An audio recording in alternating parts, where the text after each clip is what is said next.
Now, I have to introduce a person here. This is going to lighten up a little bit. Those 18th century hymns are pretty grand.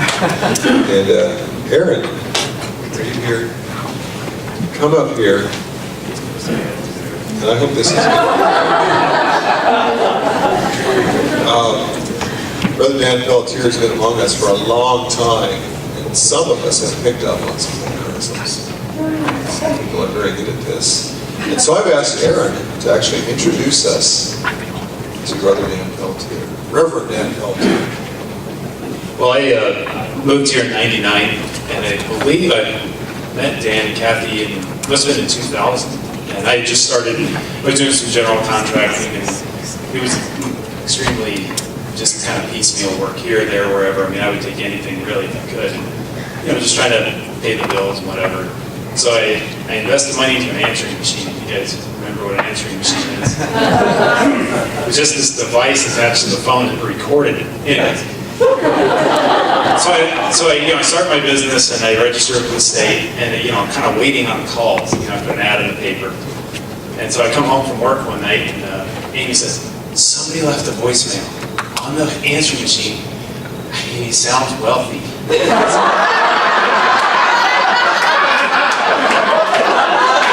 I said, "Wealthy, like a Saudi sheik, or what are you talking about? He's got a foreign accent." And so, okay, play the message. "Oh, Aaron, this is Daniel Pelletier. Got a couple of projects I'd kind of like you to take a look at. Maybe a roofing project, a couple little things, maybe some paint. I'm kind of thinking a nice green would look good. We could discuss the details a little later. Why don't you meet me at Nellie's? You could give me a call at this phone."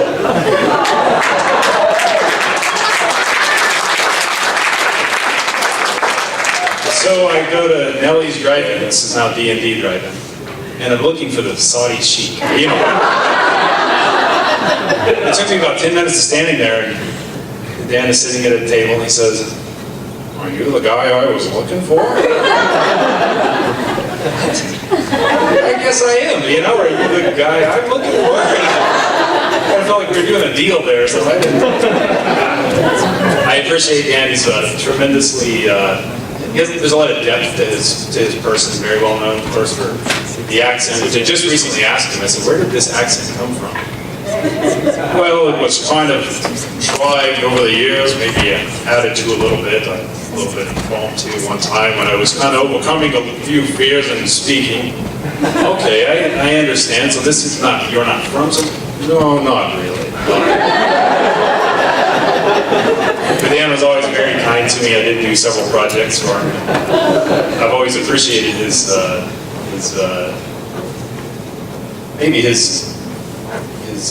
attitude towards life. He's just very much of a very encouraging person, and I do appreciate his outlook in terms of things cultural. I said coming to Ellendale, we come to the Midwest, and there's kind of a Midwest feel for everything. It feels cookie cutter at times because you have to be very practical. And Dan has an appreciation for the Northeast and things kind of nautical, and so he and I have been to Maine several times. We had some good conversations. And I think I even watched what was that show with Alex Trebek? What's the name of that? Jeopardy. I watched Jeopardy one time. He was just, answer after answer, just nailing it. I felt totally inferior. I'll stop rambling.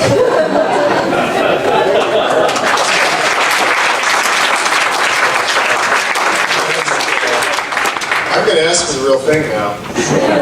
Here it is. And I'm going to be very forceful and put this right. Excuse me. Stay up here or sit there? You seem to have given me the option of staying right here. I can't tell if Aaron was good at all.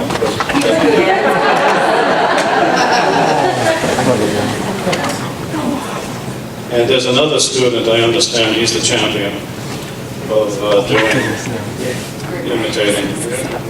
Where was he? Somebody has him on a video clip that I guess I need to see, but when I do see it, I know I'm going to say, "Really? That sounds like me. I will stop talking so much. I don't have any... I'm not actually leaving, I'm not going away. The other two retiring, they're not going far away, but they're leaving Ellendale. I don't plan to leave Ellendale. My house is paid for, my car is paid for, and I say, well, I've got to sort out my writings.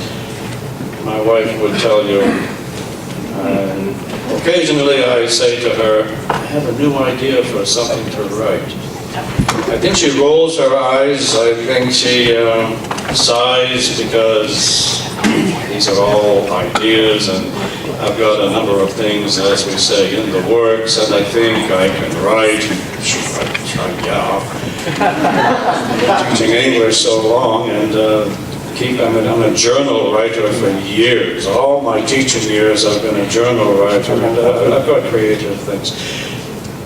I had an English teacher years ago, back in the 60s, 1960s, and I remember the piece of advice the English teacher gave the whole class. He said, you know, if you talk too much about your writings, you might not actually write. You just talk about them and you talk it out, and you won't actually discipline yourself to get the writing done. So in the next year or so, living in Ellendale, maybe longer, I don't know. I will see what I've got, see if I've got the stuff. I don't have a novel in me, so don't go thinking Mr. Pelletier is going to write a novel. I don't have one in me, and I don't do much poetry either, although Ken asked me to bring a couple of things with me today. But I don't do a lot of poetry. And my wife asked me, I think it was yesterday, she said, do you have a poem on spring? I said, I don't think so. See, I don't sit down and say, I think I write a poem on spring or like that. But poetry just kind of crops up. An idea comes to me. If you want to hear a couple of my poems, I'll read them, and it'll save me from having to talk a lot about plans and all. I do want to be not retiring, but going into a kind of self-employment. Hopefully not voluntary unemployment. And the creative arts, crafts, I'd love to have a gallery somewhere someday. I could not have been courageous enough 10 years ago when I was turning 60, 10 years ago. It just wasn't there. There wasn't enough of what you call a nest egg. Now there's something of a nest egg, thank God for Assembly of God retirement. It's not huge, it's not a big nest egg, but it gives me time to sort something out and to prove that I can write. And I know I can do some creative arts. And as I stay in Ellendale, you'll find me manufacturing some window shutters of a decorative type. Some of you saw a couple of my pieces in the Apple Fest last year. So if you try to corner me and say, what are you writing, what are you working on, I might be evasive. I might not actually want to tell you. Partly because of my English teacher's advice, and partly because I'm kind of afraid you might steal my ideas. No novel, but well, okay, I'll tell you this. The very first thing I think I can work on would be a collection of my sermons. I've encouraged David Jones to do this, to take some of his sermons and to restructure them as chapters in a book. And I've offered, send me the manuscript, I promise not to steal your ideas. I've offered to check his work and improve his work and get a David Jones sermons book out there. That would be good. And they would be superior to my sermons. And I can tell you the title. Listen, if you're ever out there sometime, I don't know how long it'll take me, but if you're out there and you see a book out there called Clunking for Jesus and Other Inspirational Lessons, buy it. If it has my name on it, buy it. And who's here, who said, now there's another thing I came up with, and I know, I could write this one. I was pumping gas at the Cenex one time, a few weeks ago, and just pumping gas. You just never know when ideas will come to you. And I got this title, a title for a book, and it would be The Shepherd Let Me Wander. You know, when a sheep wanders, the shepherd goes get him, goes looking for him. The good shepherd goes looking, but the shepherd let me wander.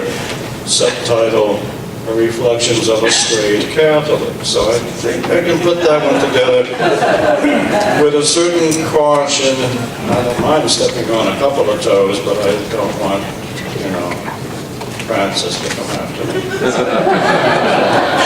Not everybody knows who the Pope. I don't want the Pope to come after me. Want to hear a poem? Yeah.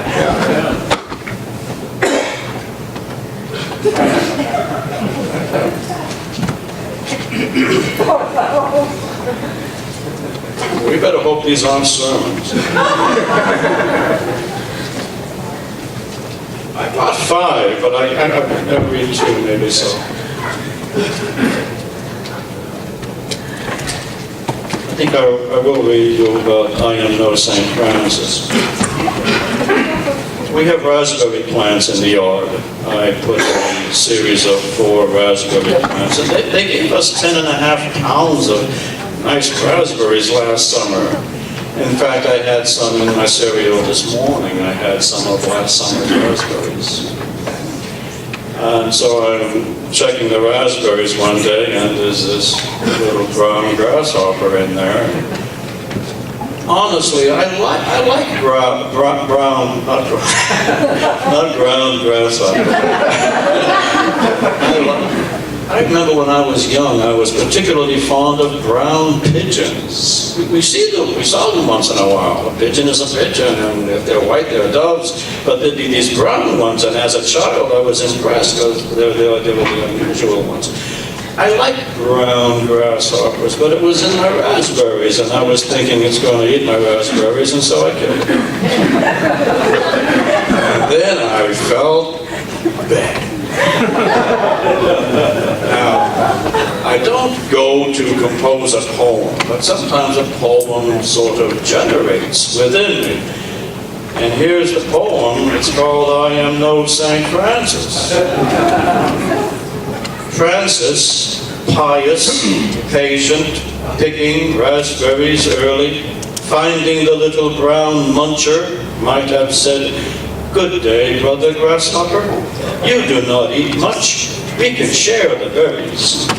But I, no saint, saw instead a rival, not a brother. In a moment snatched him and dispatched him. In a moment next I had regret. I get all mine about the vines and berries. But if I listen just a moment, when I listen just one moment, I hear the eternal voice in whisper say, the vines, the fruit, the little brown bug, the rain, all the earth, all these are mine. That's the end of the poem, but there's an addendum. There's an addendum. Another day I smushed a huge cutworm in my spinach bed. Killed 2 hornets in my kitchen. Picked a tick off my pant leg and sent it wheresoever dead ticks go. And felt no poem welling up. Perhaps a prayer though, Lord, if these are yours, the worm that gorges on the greens, the waspy pest that wants to make a nest, the parasitic eek that seeks warm blood, if these are yours, kindly keep them clear of me.